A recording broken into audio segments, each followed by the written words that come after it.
Bismillahirrahmanirrahim.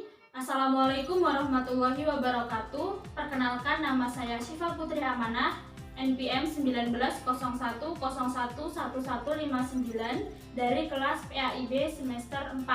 Di sini saya akan menyampaikan beberapa materi terkait mata kuliah Fikih Munakahat. Materi yang pertama yaitu kenapa harus menikah.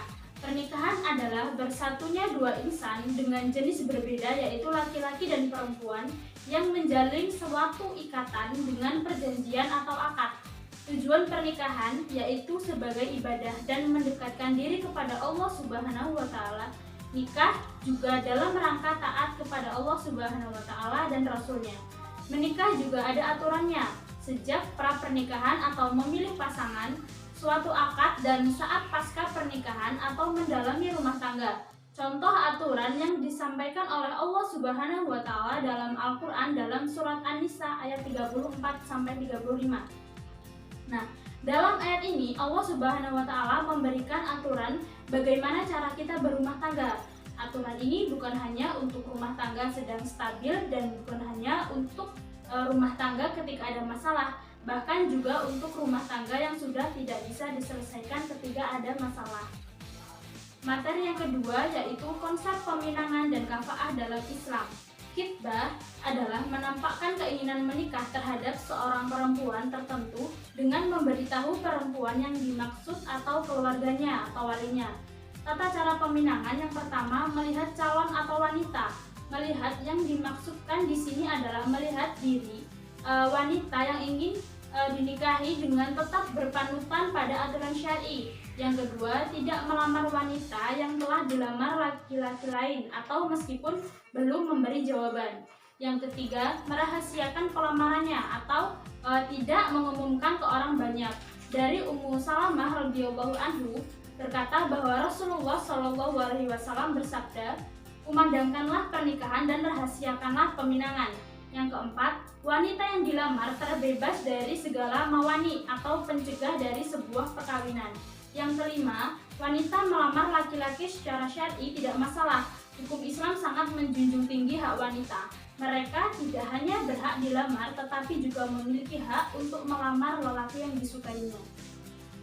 Kafaah atau kufu ialah serupa, seimbang atau serasi.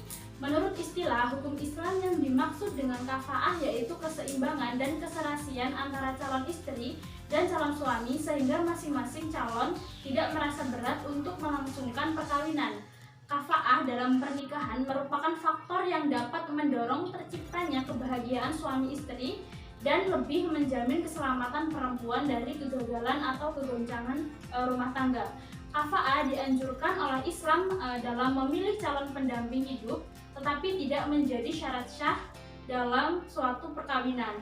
Hukum Islam dalam permasalahan kafaah terdapat perbedaan pendapat di kalangan ulama mazhab, namun semua tetap mendasarkan pada faktor agama yang diharuskan pada kesepadanan dalam perkawinan selain faktor yang lain, nasab, kemerdekaan, pekerjaan, ataupun kekayaan. Materi yang selanjutnya yaitu tentang syarat dan rukun pernikahan. Pembahasan yang pertama adalah rukun dan syarat-syarat pernikahan. Pernikahan memiliki beberapa rukun yang harus dipenuhi, yaitu ada 5. Yang pertama suami, yang kedua istri, yang ketiga wali, yang keempat 2 orang saksi, dan yang terakhir syihad, yang terdiri dari ijab dan qabul. Masing-masing dari 5 rukun ini memiliki beberapa syarat yang harus dipenuhi.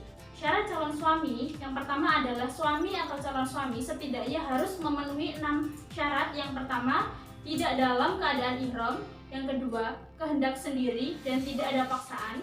Yang ketiga, jelas orangnya. Yang keempat, calon suami mengetahui nama calon istri berikut nama bapaknya. Yang kelima, jelas calon laki-laki. Dan yang keenam, calon suami tidak ada hubungan mahram dengan hubungan istri. Syarat calon istri ada 4. Yang pertama, tidak dalam keadaan ihram. Yang kedua, ditentukan secara jelas sosoknya. Yang ketiga, tidak sedang menjadi istri orang lain atau dalam keadaan iddah dari calon suami. Yang keempat, jelas perempuannya. Syarat dari wali nikah ada 8 syarat dari wali nikah. Yang pertama, kehendak sendiri. Kedua, merdeka. ketiga laki-laki, yang keempat taklif, yang kelima tidak fasik, yang keenam tidak memiliki celah dalam nalar atau penyakit pikun, yang kedelapan harus beragama Islam. Selanjutnya yaitu syarat sihat atau ijab kabul. Yang pertama sama dengan syarat ijab kabul dalam jual beli, yaitu antara ijab dan kabul tidak dipisah oleh pemisah yang lama, tidak digantungkan, tidak dibatasi oleh waktu. Yang kedua menggunakan kata-kata yang tegas. Materi yang keempat, akad nikah dalam Islam. Akad nikah adalah acara inti dari seluruh rangkaian proses pernikahan. Akad nikah dimaknai sebagai perjanjian antara wali dari mempelai perempuan dengan mempelai laki-laki, paling sedikit 2 orang saksi yang mencukupi syarat menurut syariat agama. Tata cara pernikahan Islam. Ada 5 yang harus dipahami dalam pernikahan Islam. Yang pertama, tidak ada pelanggaran agama karena menikah merupakan ibadah. Yang kedua, harus ada wali. Seorang wanita akan menikah tanpa adanya izin dengan wali, maka pernikahannya batal kecuali walinya dalam keadaan kafir atau fasik, maka boleh menikah dengan wali hakim. Yang ketiga, harus ada mahar, yaitu harta yang diberikan laki-laki untuk sahnya nikah. Mahar yang baik adalah mahar yang sederhana. Yang keempat, harus ada 2 orang saksi. Yang kelima, diiklankan. Maksudnya adalah mengundang orang yang dekat dengan kita supaya tidak terjadi fitnah. Materi yang kelima yaitu wali dan saksi dalam pernikahan. Wali nikah secara umum diartikan sebagai orang yang berhak menikahkan anak perempuan dengan seorang laki-laki yang menjadi pilihannya. Sedangkan saksi nikah adalah orang yang menyaksikan secara langsung akad pernikahan, yang berfungsi memberitahukan kepada masyarakat luas perihal pernikahan tersebut agar tidak timbul kesalahpahaman atau fitnah. Syarat-syarat untuk menjadi wali nikah: yang pertama baligh, yang kedua laki-laki, yang ketiga merdeka, yang keempat sama agamanya. Misalnya, jika yang menikah beragama Islam, maka walinya beragama Islam. Jika yang menikah agamanya Hindu, maka walinya agama Hindu. Tetapi jika setelah menikah menjadi mu'alaf, maka pernikahan yang tidak perlu diulang lagi. Yang kelima, bisa melihat dan menilai, mengetahui calon suami baik atau buruk. Yang keenam, bukan orang fasik, bukan pendusta, serta bisa diterima kesaksiannya.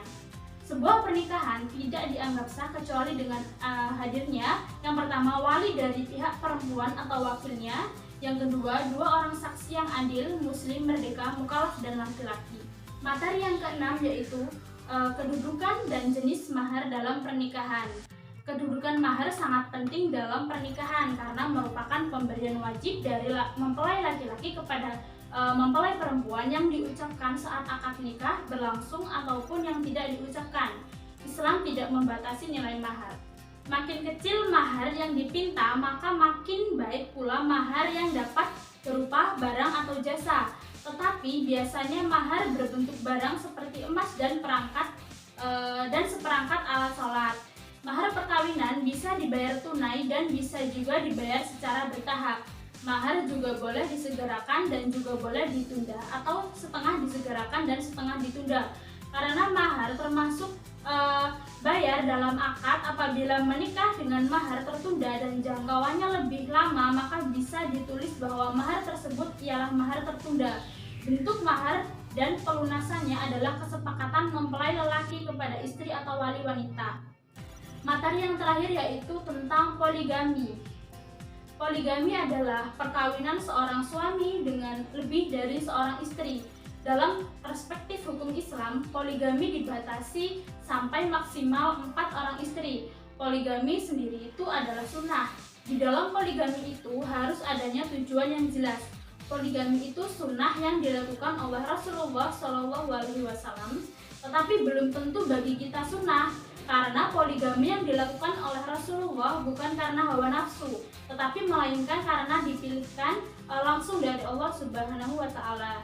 Imam Nabawi pernah berkata, nikah dengan wanita itu hukumnya bisa haram, wajib, sunnah, mubah maupun makruh tergantung dengan tujuan masing-masing.